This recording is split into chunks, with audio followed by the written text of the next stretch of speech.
Back again. This time I have My Best Friend's Exorcism by Grady Hendrix. I have to say, I think I'm becoming a Grady Hendrix fan. I have read 3 of his books now. This one was the second that I read, and I'm almost done with a third called We Sold Our Souls. And his writing is just so clever. I really like his writing. The Southern Book Club, I think, was my favorite.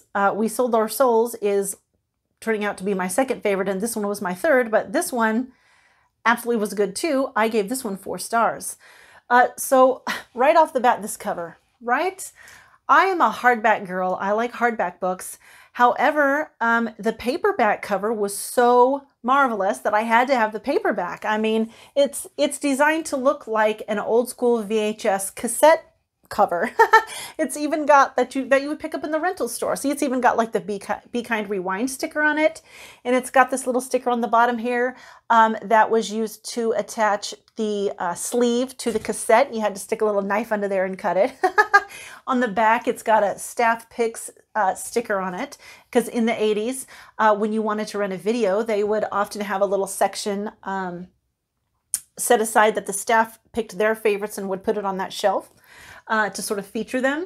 So yeah, this was really, I loved this cover. I had to have it, even though it's paperback. This starts out with 2 girls meeting at elementary school, and they become best friends. And as the title indicates, at some point one of them becomes possessed and an exorcism is needed. So this is definitely horror, but it is not, it's not really harsh horror though. I mean, it's not just inundated with horror, but there are some definite moments. There was one moment in particular when I was just like, oh my Lord.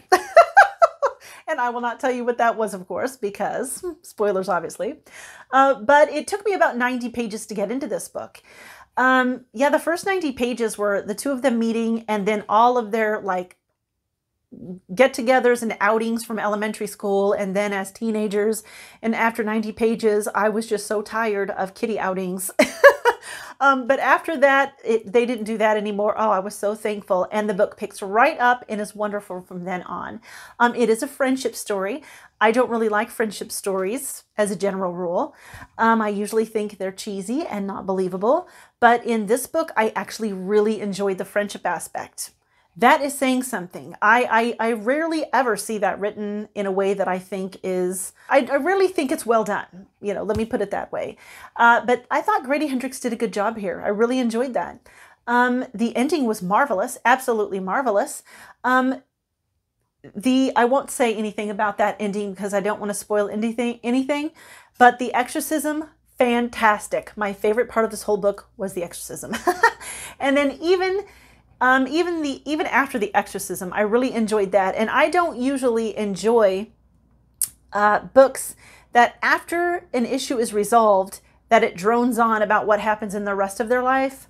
I don't normally care for that. If it's a dedicated epilogue and it's brief, I like that. I like learning what happens. But if it just continues on, you know, for too long, it starts to bore me. And even though he did continue on after the issue was resolved here, I actually really enjoyed it. I thought that it gave a conclusion to the friendship portion of the story. So this worked for me. This story worked for me in so many ways that it has not worked in any other book of its kind. So I was really, really pleased with this book. So yeah, I would definitely recommend it. Like I said, 4 stars. Not over the top or not super horror filled, but definitely enough horror to get you. Yeah, and so that's all I've got to say about this book.